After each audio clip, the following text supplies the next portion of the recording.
taxawal dara jafe na xalaat bu jub rek daa jafe ndokk bu ko Cheikh Mouhamadoul Mountakha amee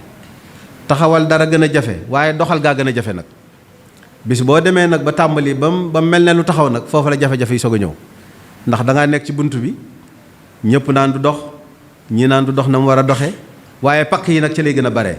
seytaane yi foofu lay laxasoon nag ndax bëggut ku am ndam wet gu ne nag dana fa jaar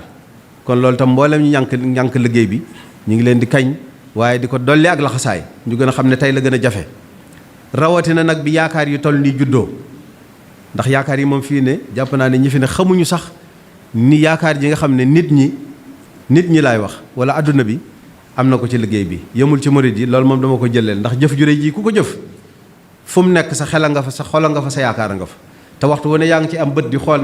na muy doxe kon ñu yor doxalin wi luñ gën a sellal luñ gën a sàmm luñ gën a wattandiku luñ gën a rafetal doyut waaye nag luñ gën a feddali seenug laxasaay doyut